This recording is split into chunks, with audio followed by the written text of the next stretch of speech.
Biblia y comunidad, un espacio de reflexión de la Biblia a la luz de la realidad. Un programa del Instituto Bíblico Pastoral Latinoamericano de Uniminuto.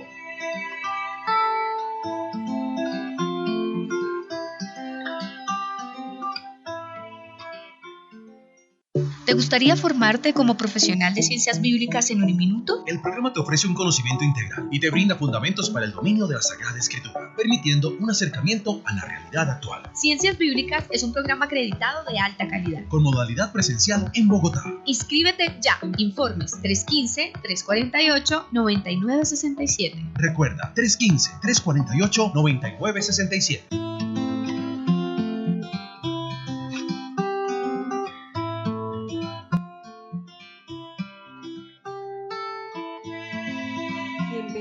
A su programa Biblia y Comunidad, este espacio del Instituto Bíblico Pastoral Latinoamericano de Uniminuto para profundizar el estudio del texto bíblico.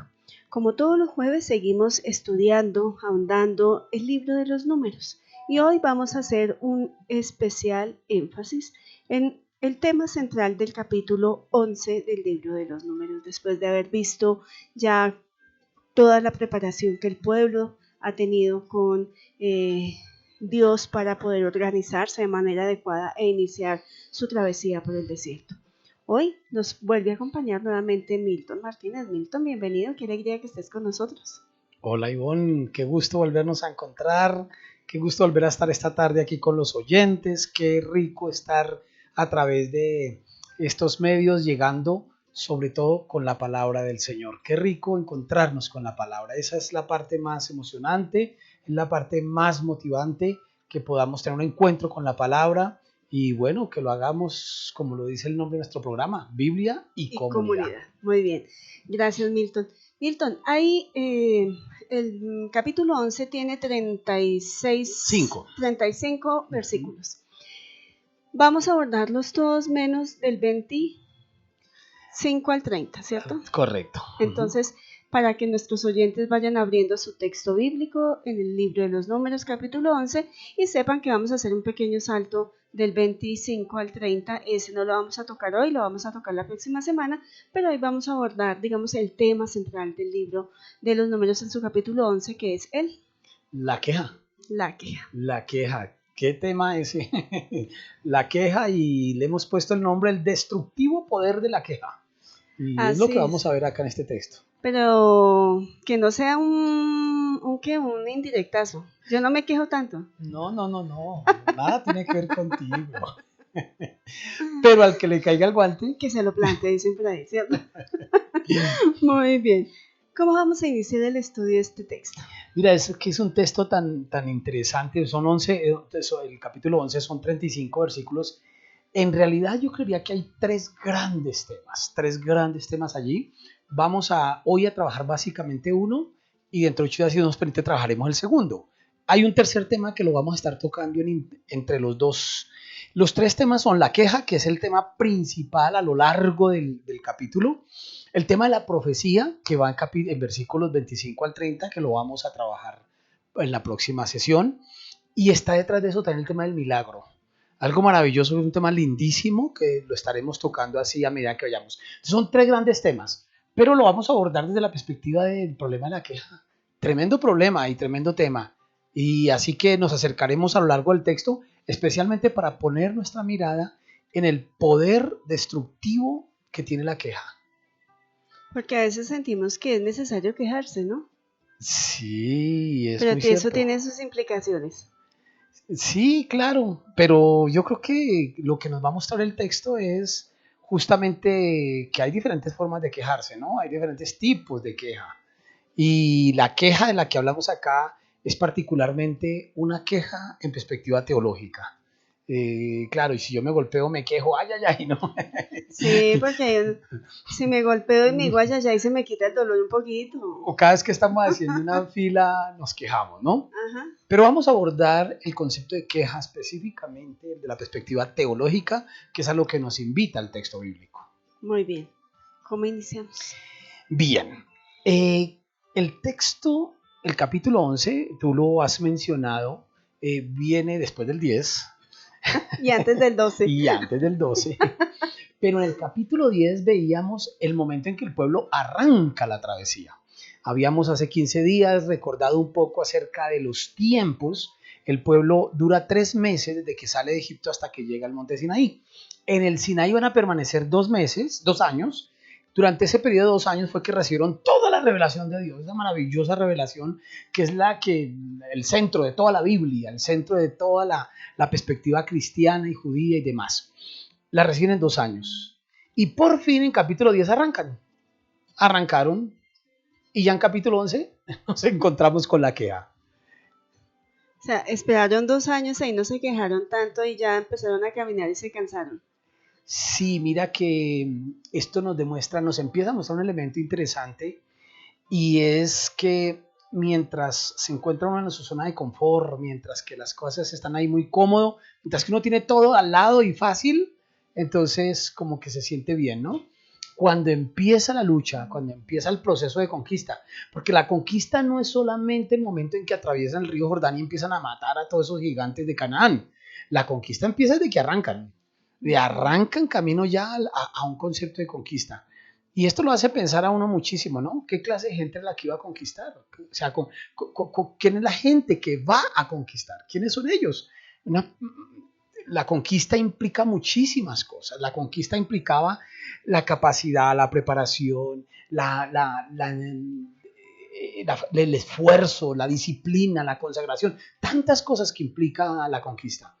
Pero arrancan y ya empiezan a encontrarse con el pueblo en las condiciones en que está aquí.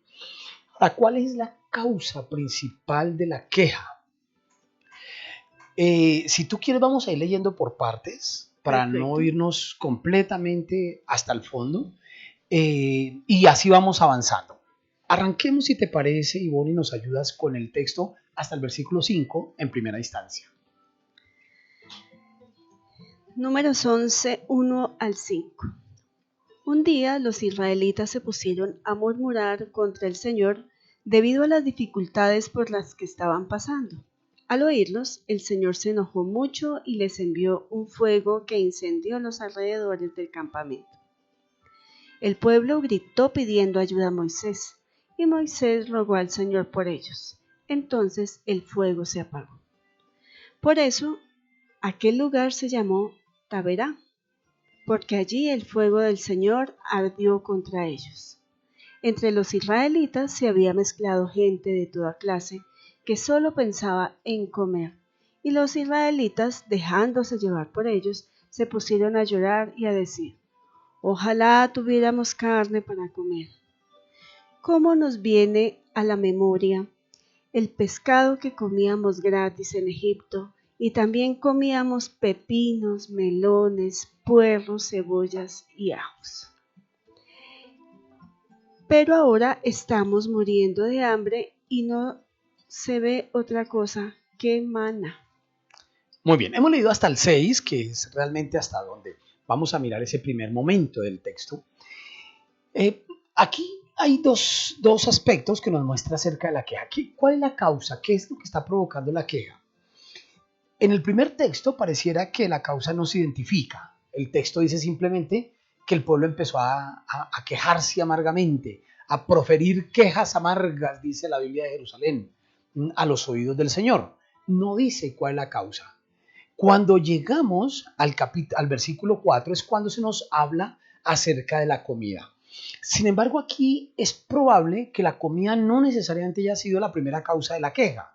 Si vemos el versículo 4, existe una situación acá, es que con el pueblo hebreo, cuando salió de Egipto, de hecho, cuando estuvo en Egipto, no eran solamente judíos los que estaban en Egipto, o hebreos, ahí no se llaman judíos todavía. No eran solamente hebreos los que estaban en Egipto. El pueblo hebreo que sale de Egipto no salió solo ellos. Con ellos salió una gran multitud de otros pueblos, lo va a decir el libro de Éxodo anteriormente, el libro de Éxodo, sí.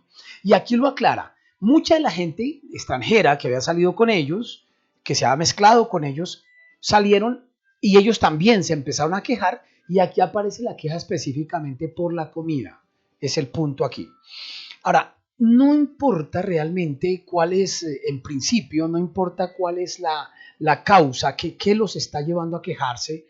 Seguramente para ellos fue duro empezar a caminar en un desierto, no es fácil. Los temas de aseo, de vestido, de comida, de muchas cosas podían ser la causa. Y la comida, por supuesto, va a ser una de las causas principales. Cuando nos remontamos al libro de Éxodo, en el texto paralelo a este texto que nosotros encontramos en el libro de Éxodo, nos va a mostrar que efectivamente el pueblo se quejó porque no tenían agua, se quejó porque no tenían alimento, vino el maná. Ahora llegó el maná y se están quedando porque solo tienen maná. O sea, siempre va a haber allí la queja. Siempre van a estar inconformes, digámoslo así. Siempre va a haber una inconformidad que los va a llevar a anhelar tiempos pasados. Esa va a ser un daño colateral. Incluso yo no diría ni siquiera como un daño colateral. Yo pensaría más bien que es como una excusa para justificar la queja. Pero tú has dicho algo que es bien importante y es la inconformidad. La queja generalmente es provocada por la inconformidad. Hay una relación muy estrecha entre queja e inconformidad, ciertamente. Y siempre va a estar allí. Hay inconformidad, entonces viene la queja. Pero el texto comienza diciendo que profirieron quejas amargas a los oídos del Señor. ¿Qué significa esto? Significa que hay una actitud de reclamo a Dios. Para ilustrar lo que está pasando, en cierta ocasión yo atravesaba una crisis muy fuerte en mi vida y alguien llega y me dice, alguien muy cercano viene y me dice: Milton, ¿cómo está ahora tu relación con Dios? ¿Cómo está Dios ahora en tu vida? Ella no se refería a que yo estuviera pasando una crisis porque estuviera lejos de Dios, sino que tenía miedo de que yo en esa crisis que estaba viviendo yo me hubiera alejado de Dios. Yo le miré a los ojos y le dije: ¿tú qué piensas? ¿Que ahora porque estoy en esta situación voy a levantar mi puño contra Dios? Esta es una ilustración para decir lo que significa la queja. Y es lo que está pasando aquí con el pueblo. No es el estar preocupados por una situación o el desear una situación mejor. La queja no es eso. La queja no es estar molesto porque me tocó hacer fila más de 2 horas o más de lo que debería hacer. La queja no es porque alguien se coló. La queja es cuando, y la queja teológica, que es la que estamos proponiendo aquí, es cuando remitimos a Dios la causa de los problemas. Cuando reclamamos a Dios una pronta solución. Y mira, de esto está lleno los relatos del texto bíblico, lleno. Gente dice: ¿dónde está Dios? ¿Y dónde está Dios? ¿Por qué estamos viviendo lo que estamos viviendo? ¿Dónde está Dios? Hay una carta muy interesante que escribiera una persona, una mujer muy famosa en los Estados Unidos, sobre un programa en la televisión que la entrevistan después del atentado de las Torres Gemelas. Y le decían a ella, le preguntaban: ¿dónde estaba su Dios cuando Estados Unidos fue atacado de esa manera? Y esta mujer da una respuesta tan interesante, pero en síntesis lo que dice es: Dios está donde nosotros lo pusimos, afuera. Nosotros sacamos a Dios, allá está Dios porque nosotros lo sacamos. La carta es muy interesante, habría que mirarla toda, pero a lo que voy acá es que la queja, cuando se remite a Dios, pasa de ser simplemente un lamento por la situación que estoy viviendo. Y la queja entra en una condición teológica supremamente delicada y supremamente grave. Ahora, hay varias formas de remitirle la queja a Dios. Número 1, diciéndolo directamente. Dios, ¿dónde estás? Levantando el puño contra Dios. Pero Señor, ¿qué pasa contigo? Si yo soy tu hijo, Señor, ¿por qué a mí? ¿Qué es lo que quieres? Esto no tendría por qué pasarme a mí. Esto no le pasa a los hijos de Dios. Tantas cosas, ¿no? El pueblo lo hizo muchas veces cuando estuvieron en el exilio. El pueblo lo hizo cuando sufrieron en las guerras. Lo hicieron muchísimas veces y en muchísimas circunstancias. Pero otra forma de remitirle la queja a Dios es cuando, incluso muy calladamente, mi actitud es de darle la espalda a Dios a causa de los problemas. Es decir, pongámoslo en estos términos, cuando Dios termina corriendo con las consecuencias de los problemas, que en realidad no es Dios, sino en realidad soy yo mismo. Cuando yo me alejo de Dios, Dios sigue siendo el mismo. El problema lo tengo yo. Pero cuando las circunstancias difíciles, llámese como se llame, me llevan a mí de alguna manera a la espalda a Dios, le estoy remitiendo la queja a Dios, le estoy remitiendo la culpa a Dios, estoy levantando mi puño contra Dios. Ah, no, pero es que yo no le he dicho nada a Dios. No, no importa lo que haya dicho, el problema es la actitud que está tomando. Cuando mi actitud es de alejarme de Dios, efectivamente estoy remitiendo la queja a Dios y la queja se vuelve un asunto de orden teológico, como lo que está pasando aquí en el texto. Es efectivamente un problema teológico. Podemos decir entonces, Milton, que hay circunstancias, digamos que hay circunstancias en la vida, o más bien todas las circunstancias de la vida del ser humano dependen de las decisiones que se toman, de las acciones también que nosotros realizamos. O sea, creo que hay una condición de hambre, digamos como en este caso, ¿cierto? No es porque Dios no me dé comer, es porque probablemente pues o no hice no sé, la recolección de alimentos necesaria pues para la travesía que íbamos a hacer, o no trabajo. Bueno, pueden haber múltiples circunstancias, sin embargo, culpo a Dios por lo que pasa por mi culpa. O sea, es más o menos eso. Es eso. Y mira que incluso ni siquiera es hambre. En realidad ni siquiera es hambre, porque tenían ya el maná. En este relato ya tenían maná. La primera vez era hambre, y entonces Dios les envía el maná. Pero ahora tienen maná. No, están cansados del maná. Ay, solo maná, solo maná. Tenían cómo alimentarse, Sí. pero se cansaron.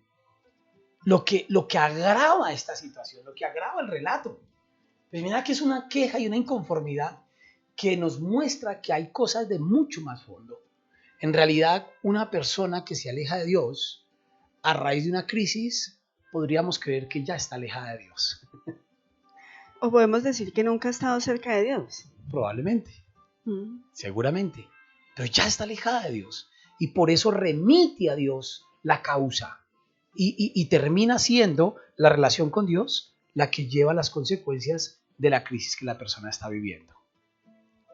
Así que ahora yo quiero invitarte a que recorramos el texto. Leíamos los 12 versículos para que nos ubicáramos frente a qué es lo que está pasando y la queja y demás. Pero empecemos a mirar con detalle la queja. Y hemos titulado nuestro acercamiento a números 11 hoy, el destructivo poder de la queja. Y eso es lo que quiero que recorramos, ese destructivo poder que tiene la queja. Y comencemos otra vez del versículo 1, diciendo o haciendo énfasis ahora en la segunda parte del versículo, cuando dice, el pueblo se coja los oídos de Yahvé, y Yahvé lo oyó, y su ira se encendió. Por supuesto que lo primero que tenemos que resaltar, o que lo resalta el texto, a Yahvé le molesta la queja. La queja es algo que a Dios, más que molestar, le duele. Es triste por lo que estamos diciendo. Se está culpando a Dios, se está remitiendo a Dios, está condenando a Dios por lo que está pasando. Y Yahvé se molestó. Ahora, quiero comenzar por allí para aclarar algo que es muy importante, de hecho, en todo lo que tiene que ver con el pecado. Solemos considerar el pecado como aquello que a Dios le ofende. Por lo tanto, lo que hace pecado al pecado es que Dios se ofende. ¿Sí? Normalmente, venga, ¿y por qué esto es pecado? Porque eso a Dios no le gusta. Si yo hago tal cosa, ¿es pecado? Sí. ¿Y por qué? Porque a Dios no le gusta. Generalmente la explicación que nosotros le damos a esto. Entonces ahora, la queja, ¿le molesta a Dios? Sí, le molesta a Dios. Antes, por eso es que es pecado, porque le molesta a Dios. Aquí es donde viene el problema interesante. Y vamos a comenzar por allí. Comienza el texto por allí. Y tenemos que empezar ahora diciendo lo siguiente. La queja le molesta a Dios. Pero ojo con lo siguiente. No es eso lo que la hace mala. Que a Dios le moleste no es Dios no es un Dios caprichoso. Dios no le molesta el azul porque a él le gusta el rojo. No, no es eso. La razón de que la queja le molesta a Dios es por el poder destructivo que tiene la queja. Es decir, como Dios sabe el impacto tan negativo en el hombre de la queja, pues a Dios le molesta. A Dios le molesta. Entonces ahora en esta primera parte, sencillamente acerquémonos a entender algo. Y es que la queja le molesta a Dios. Y si a Dios le molesta, tenemos que hacer la pregunta, por qué. ¿Por qué le molesta? Y entonces nos tendremos que esperar un ratico para hacer un recorrido al texto y descubrir por qué a Dios le molesta y cuál es ese terrible poder destructivo que tiene la queja. Me voy a quejar porque me toca esperar un ratico para saber todo. Cuidado con la queja, Ivonne, cuidado. Muy bien. Qué interesante, Milton, poder identificar como estos elementos del texto, porque a veces hacemos como una lectura muy desprevenida del mismo, ¿no? Y vemos es realmente a veces como un Dios tóxico, en palabras mucho más actuales, ¿cierto? Un Dios tóxico que se pone bravo porque sí. Entonces, caprichoso. Entonces creo que esto también nos ayuda a identificar esas características maravillosas de Dios que nos permiten ver que no es porque se ofenda a Él, sino porque estamos afectando toda la comunidad y creo que es un elemento muy clave de lo que tú nos acabas de explicar. Muy bien, y a todos ustedes con este elemento clave queremos invitarlos a que nos esperen un momento que ya regresamos. Hola Mauro, no nos veíamos desde la graduación. ¿Qué estás haciendo? Hola Jen, ¿sabes una cosa? Yo me dediqué a liderar proyectos pastorales y agradezco a Uniminuto porque pude culminar mis estudios de ciencias bíblicas. Claro, el programa te ofrece un conocimiento integral de la Sagrada Escritura. El programa de ciencias bíblicas es acreditado de alta calidad en Bogotá. Inscríbete ya al 315-348-9967. Atención, atención, noticia exclusiva. ¿Quieres profundizar en el estudio de la palabra de Dios? El programa de ciencias bíblicas de Uniminuto te ofrece un conocimiento integral y te brinda fundamentos para el dominio de la Sagrada Escritura, permitiendo un acercamiento a la realidad actual. Programa acreditado de alta calidad, con modalidad presencial en la ciudad de Bogotá. Inscríbete ya. Informes 315-348-9967. Recuerda, 315-348-9967.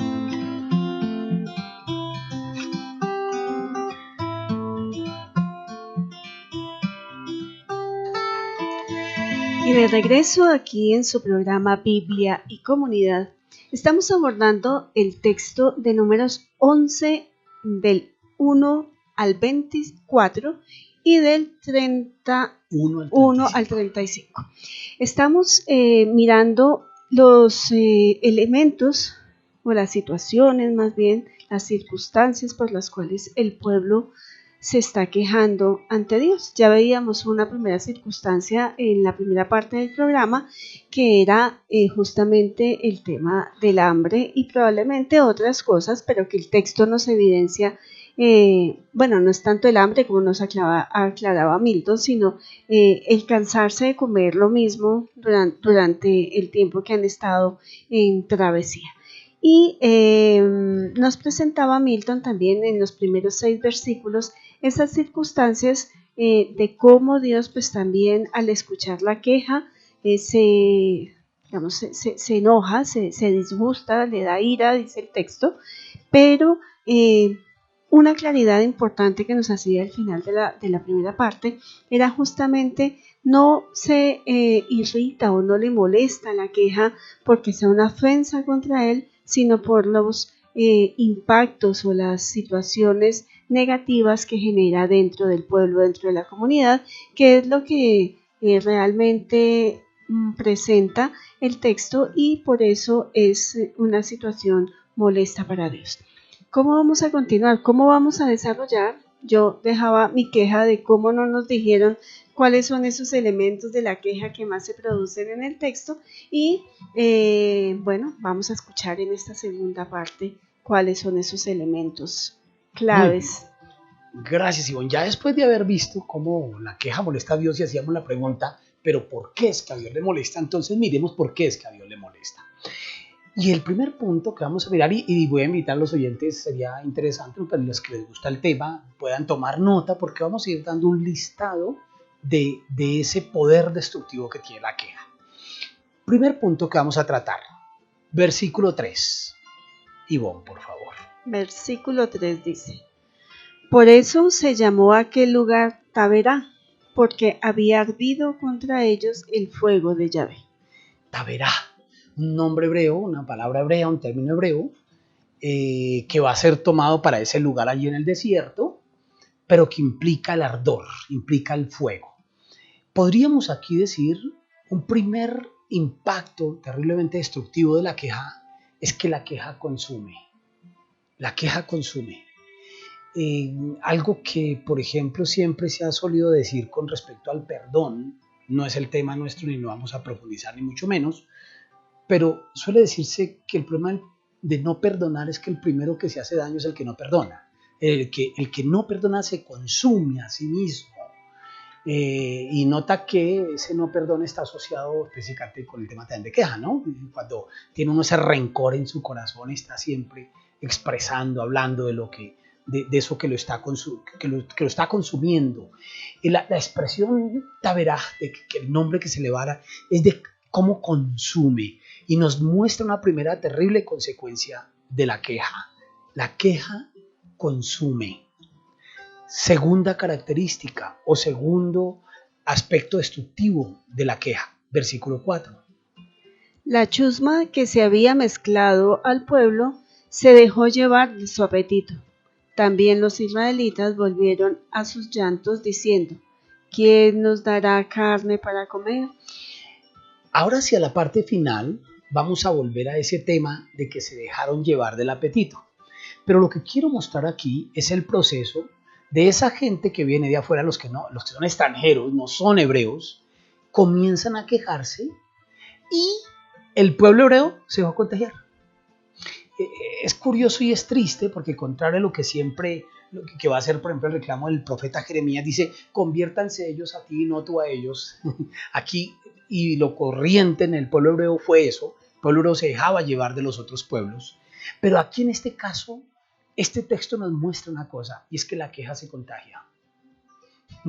Ese ejercicio es muy sencillo. Comienza uno a quejarse y empieza a descubrir cómo, oiga, sí, ¿verdad, no? Oiga, sí, eso sí. Y empieza esto a ser como una bola de nieve que comienza a afectar y a dañar, llevando las consecuencias que vamos a seguir viendo. Pero la segunda característica del poder destructivo de la lengua, de la queja, es que la queja se contagia. Tercer punto que vamos a mirar, versículo 5. ¿Cómo nos acordamos del pescado que comíamos de balde en Egipto? Y de los pepinos, melones, puerros, cebollas y ajos. Mira, hagamos un ejercicio que es muy simple, muy fácil. Pongámonos a pensar en este pueblo hebreo. Esclavos de Faraón, en Egipto, por generaciones. Esclavo. ¿Qué es un esclavo? ¿Qué es un esclavo? Un esclavo que no tenía ni siquiera derecho a descansar. Por eso el mandamiento en Éxodo va a ser descansa. Descanse, pero usted ya no son esclavos, lo dice el libro de Deuteronomio. Ustedes ya no son esclavos, descansen. Un esclavo que ni siquiera descansa. Ivonne, ¿tú qué crees que comían ellos?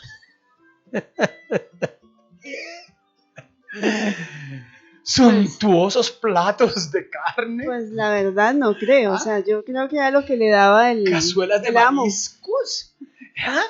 ¿Qué comían ellos? Comían pescado, pepinos, melones, cebollas. Eso es lo que están diciendo aquí.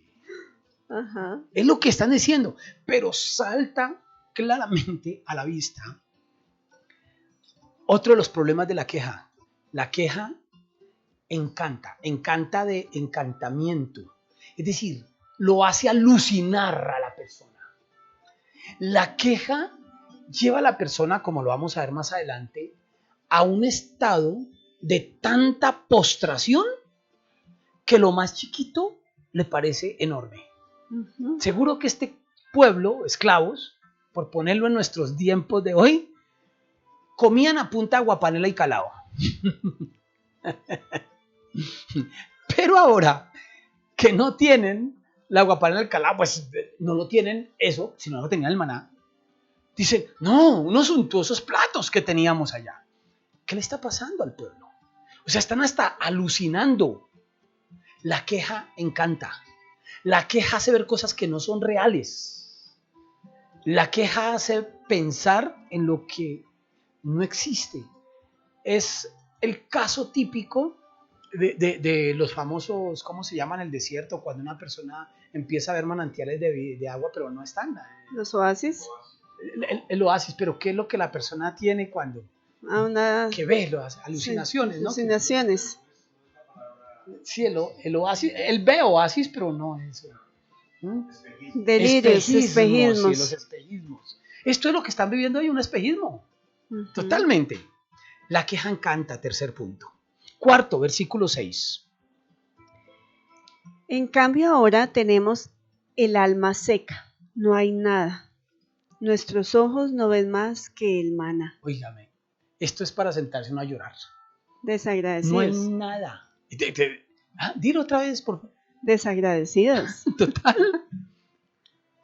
Pero ojo, porque este es el estado al que lo lleva a uno la queja. Ahora no hay nada, dicen. Imagínense, de poco esclavos diciendo, en Egipto teníamos de todo y ahora no tenemos nada. Ahora, como por limpiar un poquito su conciencia, dicen, nuestros ojos no ven más que el maná. Primero, oiga, ¿y qué más quieren ver? ¿Qué más quieren ver? Pues la queja es por comida. Tienen maná. ¿De qué se quejan? Están en el desierto. Están en el desierto. Cuando una persona realmente tiene hambre, recuerdo una historia que me contaba alguien muy cercano de una vez que iba con una amiga y llega y le dice a su amiga, uy, tengo un hambre, y la amiga se detuvo y la volteó a mirar con tanta rabia, le dice, nunca diga que tiene hambre, usted no sabe lo que es tener hambre, porque había estado secuestrada por la guerrilla y había padecido tiempos literalmente sin comer. Yo sí sé lo que es tener hambre. Ofendida estaba esa mujer. Y esto es una realidad. Esto es una realidad. ¿Qué es realmente tener hambre? Ellos no tienen hambre. Están cansados del maná, que es otra cosa. ¿Cuántas personas en la calle? ¿Cuántas personas en necesidad? ¿Cuántas personas en pobreza extrema quisieran tener todos los días asegurado el maná para alimentarse? Pero la queja es tan lamentable que no deja ver a uno la realidad, no deja ver lo que tiene. Además de crearle espejismos, lo cega. Este es un pueblo cegado, no deja ver. El pueblo está totalmente negado a una maravillosa realidad, porque ahora tenemos que empezar a tocar ese segundo tema que te mencioné hace un rato, y es el tema del milagro. Dios está allí presente, y el pueblo no lo ve. Es un caso similar al caso de Moisés cuando está en el monte y dice que veía allí la zarza desardiendo y Moisés dice, voy a ir a ver por qué no se consume. Y el ángel del Señor estaba ahí en medio de la zarza, pero Moisés no ve el ángel. Lo que Moisés ve es que la zarza no se consume, poniendo sus ojos en cosas que no corresponden.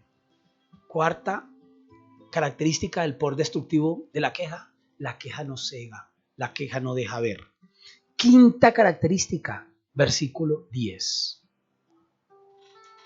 Moisés oyó llorar al pueblo, cada uno en su familia, a la puerta de su tienda. Se irritó mucho la ira de Yahvé. A Moisés le pareció mal. El pueblo lloraba, cada uno con sus familias, llorando en las puertas de sus tiendas, de sus casas, digámoslo. No son casas de materiales permanentes, eran casas removibles, pero era su casa. En la puerta de la casa, cada uno con sus familias lloraban. Óyeme, mire, es que esto es increíble. ¿Hace cuánto? Hace nada salieron de Egipto cuando los primogénitos de todos los egipcios murieron. Eso era motivo para que la gente estuviera en la puerta de la casa llorando. Eso era motivo. Ahora todas las familias llorando en la puerta de la casa porque solo tienen maná. La queja es tan destructiva que la queja desanima. Y no es, el desánimo no es por la crisis, el desánimo es por la queja. Una persona puede estar en crisis. Pablo lo dice en Romanos, ¿no? Nosotros somos más que vencedores. Ni la muerte, ni la vida, ni nada nos podrá separar del amor de Dios que es en Cristo Jesús. Esto es una actitud de una persona que aún enfrente los problemas tiene su frente en alto. ¿Por qué? Porque no se queja. Es el Pablo que dice, he aprendido a conformarme en lo mucho y lo poco. Es el Pablo que dice, todo lo tengo por basura con tal de seguir a Cristo. Circuncidado al 8º día, fariseo, de la tribu de Benjamín y todo lo que usted quiera. Pero todo eso lo he perdido por amor a Dios. Es decir, hay una motivación tan grande que la pérdida no me lleva a quejarme y por lo tanto no estoy desanimado. Pero aquí encontramos a un pueblo desanimado, desalentado, un pueblo descorazonado, un pueblo que está totalmente desmoralizado. Y llegan a llorar allí. Podemos decir incluso es un pueblo acobardado, amilanado. Y esto es consecuencia de la crisis, la queja. La queja hace desfallecer. No hay nada más hermoso que levantarse con palabras agradables, palabras positivas. Y no estoy hablando de un positivismo humanista, estoy hablando de un positivismo de la confianza en el Dios en quien hemos creído. De esperanza. Esperanza, totalmente es esperanzador. Quinta característica, sexta característica del poder destructivo de la queja, versículo 11. Y le dijo a Yahvé, ¿por qué tratas mal a tu siervo? ¿Por qué no he hallado gracia a tus ojos para que hayas echado sobre mí la carga de todo este pueblo? Y ahí habría que seguir el texto y yo invito a los oyentes a que sigan leyendo toda la, entre comillas, queja de Moisés. Ahora es Moisés el que se está quejando. Ya se le pegó. Ya se le pegó. Ya lo habíamos dicho atrás, ¿no? La queja se contagia. Sí. Pero aquí, más que Moisés estarse quejando, que efectivamente sí lo hace de alguna manera, lo que encontramos es a un líder, a un muy buen líder, a un gran líder, a un tremendo personaje como nosotros hoy por hoy sabemos que es Moisés, lo encontramos desmotivado. O sea, aquí no es solamente la queja, es que la queja desmotiva. Sexta característica del poder destructivo. Empieza uno a quejarse. ¿Y qué es lo que logra? Desanimar a los que están al lado de uno. Desmotivar. Y aquí ha llegado a tener un poder tan grande la queja, que la queja llegó incluso a desmotivar al mismo Moisés. Moisés encuentra que este pueblo que se queja es un pueblo que no vale la pena. Moisés dice, no, yo por qué tengo que cargar con semejante karma tan impresionante este pueblo en esta situación. Es lindo encontrar un oasis en el texto, en el versículo 16. Yahvé respondió a Moisés, reúneme 70 ancianos de Israel, de los que sabes que son ancianos y escribas del pueblo. Llévalos a la tienda del encuentro y que estén allí contigo. Mira tú la gran diferencia, si la podemos llamar la queja de Moisés, si es lo que hablábamos al principio del problema de cuando la queja se le remite a Dios. Moisés incluso le está remitiendo a Dios el problema, se lo está remitiendo. Pero ¿qué es lo que está haciendo Moisés? Moisés le está diciendo, Señor, esta carga es demasiado pesada para mí. Moisés lo que viene a Dios es a pedirle ayuda, no a levantar su puño contra Dios.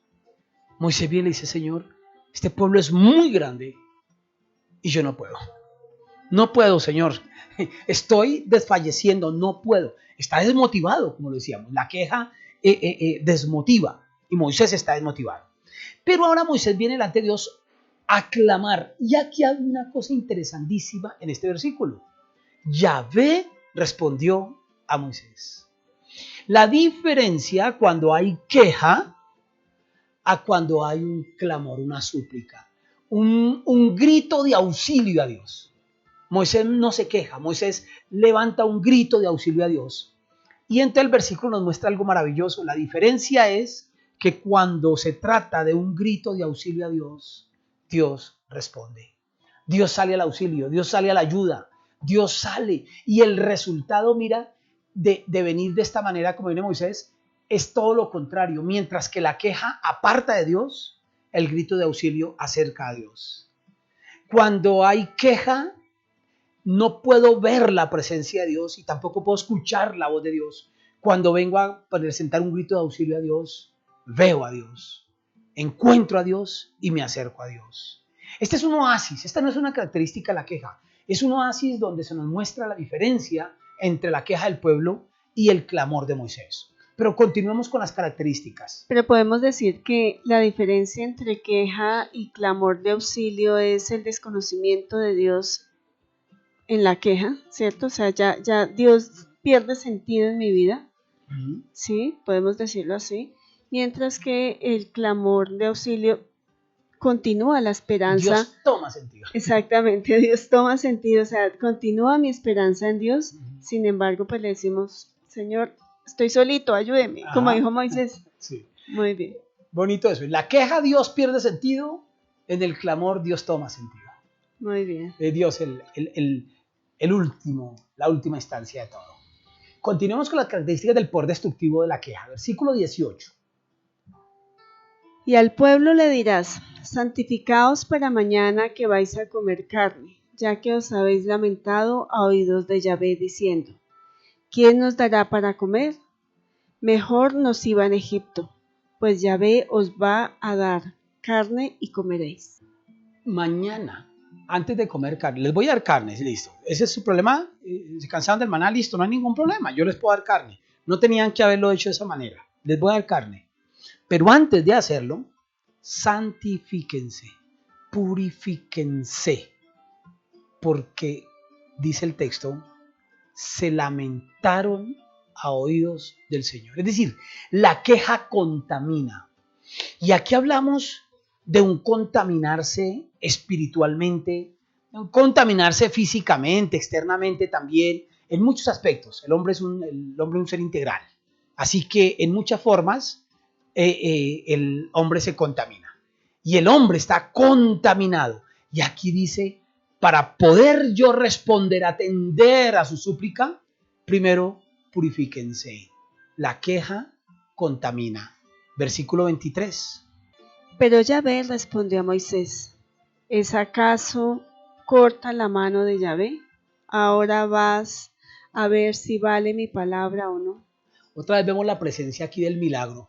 Entonces ahí va a aparecer ya el milagro, lo que Dios va a hacer, cómo van a aparecer las codornices que vienen desde el mar por un gran viento que las trae y lo demás. Ese milagro maravilloso de Dios obrando aún en medio de la queja, una queja que ha apartado al pueblo, pero Dios en su misericordia y en su amor, obrando un milagro para acercar al pueblo nuevamente, a un pueblo que se ha alejado a causa de la queja. Número 8, vamos en 7 características. Octava característica del poder destructivo de la queja, versículo 32.